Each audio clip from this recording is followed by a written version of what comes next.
Well, this morning you might have seen in the news hundreds of Sydneysiders were caught in traffic gridlock making their way to work. It's a daily struggle for many employees across the nation. It's quite literally driving Aussies to quit their jobs. See what you did there. To discuss, we're joined by workplace expert Sue Ellson. Sue, good morning to you. Why are Aussies fed up with the daily commute now more than ever? Well, the Melbourne Institute HILDA Survey has shown that in 2002, Aussies were only spending 55 minutes a day on commuting, and now it's gone up to 68%. And between census dates, 2016 to 2021, the number of people using public transport has actually halved.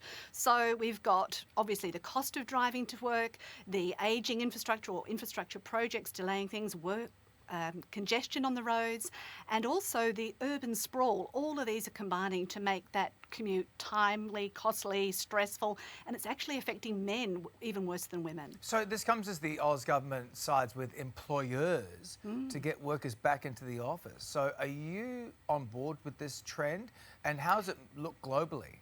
Yes, look, I think if it's a reasonable request to get people back in the office, then absolutely. So the KPMG Global CEO Outlook is actually shown that 64% of those CEOs are expecting everybody to be back in the workplace within 3 years, and 87% of them are prepared to give those people who are working on site better assignments, raises and promotions. Now, globally, the European and Asian countries have been the best at coming back into the workplace, obviously based a lot on the culture and the fact that they didn't spend as much time doing remote work. But in the US and UK, it's lagging behind. So there's new rules coming in and legislation type things in relation to the right to disconnect. So there's lots of changes occurring.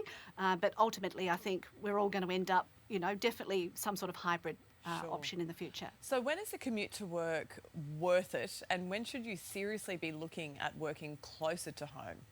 Yes, well, obviously if you're required to be there, you've got to be there. There's some jobs that you just cannot work remotely from.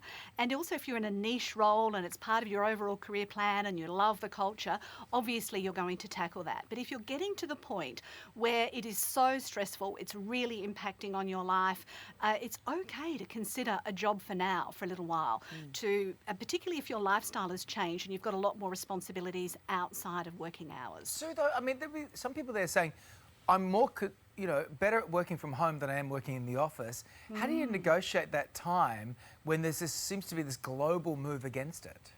Yes, well, obviously, I don't think we're ever going to go back to the days of working remotely full time. So that opportunity to do hybrid, you're going to need to keep those work records, if you're not being monitored directly, that is, and show that you're actually still achieving those results. You can also demonstrate how your performance is going, and the average Australian is actually spending 5.4 hours per week doing unpaid work, and the people who don't commute spend 40% of that commuting time back on their work. So you might be able to negotiate on that basis as well. Great advice, Sue. As always, thank you. Thanks, Sue. See you soon.